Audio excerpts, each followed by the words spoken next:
Hi everyone, this is Mr. Han. I just thought we're at the end of the first week and it would be a great time to take you on a little bit of a tour of the course. So this is the course homepage. When you sign in, this is where you're going to come.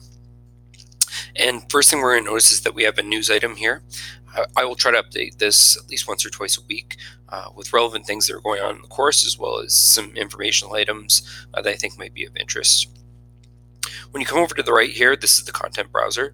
If you want to see any page from the course, this is where you would go. So let me just put this in student view so it looks like what you see. And now we're in student view. So when you look at the content browser, this is what you see. So there's unit number 1, Introduction to Computer Science. When you click on it, it expands, the menu expands out, and you can see that everything's broken down week by week. You look at the dates in the week to figure out where you should be working and what you should have completed. So starting next week, you would come to week number 2, September 9th to September 15th, and you would click on it and you would click on content. This is where you're going to have the content that you need to read for the week, as well as videos you need to watch. And the assignments that you need to complete are also embedded in the content. So you usually don't have to go too far. When you first land here, you're going to get presented with the learning skills. You can close that. You're going to get presented with the learning goals, read those, close that. And then you scroll down through the content. Now it's quite a bit of scrolling, very little clicking. So you just scroll and read. Every now and again you'll come across something that's interactive. It'll have these next and previous buttons on it. So you'll press next and you'll see that something happens every time you press one of the buttons. You'll click all the way through and then you'll get to the end. When you get to the end, it presents you with the ability to restart that little program. Now as you continue to scroll down, you'll see more and more information.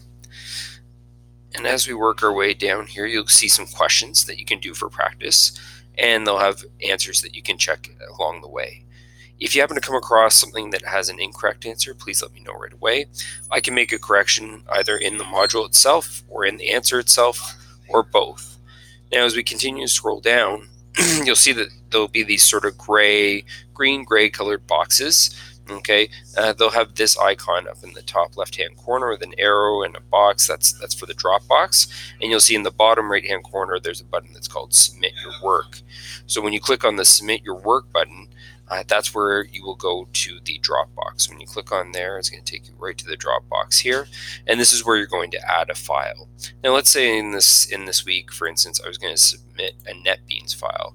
Let me just open up a NetBeans project real quick, and we can have a look at how to submit a NetBeans project. I'm not going to submit one here just yet, so I'm going to cancel. We'll go into NetBeans. I'll just take a second to load. And I have a few projects that I have open here on the left-hand side. And I'm going to go with that converter one first. So if I open up the converter project, here's my source code. And some of this might look familiar and some of it might not look familiar just yet, but that's my project.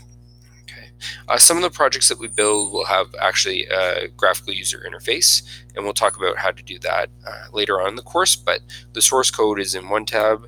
The design or the user interface is in a different tab. It looks like this. It's a canvas where you can drag and drop components as need be onto the canvas, and then you can rename them to use them in your code. Again, we'll talk more about that later. Now, in order to capture all of this information and make sure that it gets submitted, what I need to do is I need to make sure I've selected the correct project. I go to File, and I'm going to go to Export Project, and I'm going to use the to-zip function. And what this is going to do is it's going to install this on my computer as a zip folder. I click that. So it lands here. And what I'm going to do is I'm going to go up one level and find my folder. And I can rename it here if I want to, or I could cut it and maybe put it on my desktop so it's nice and easy to find. Maybe just put it right here so it's nice and easy to find. There it is right there. Okay. Now when I'm ready to submit to the Dropbox, what I'm going to do is I'm going to find the Dropbox that it belongs to. Let's say it was solving math problems. Let it load. Here you'll see the rubric for the assignment. And if I come down a little bit further, I'll see this opportunity to add a file. So then I click Add a File. And I go onto my computer and go Upload. And I should be able to find it here on my desktop. There it is. open, add. Now I've submitted my file. If you need to leave me a note about something, you can do it right here, and then click submit. So that's submitting an assignment.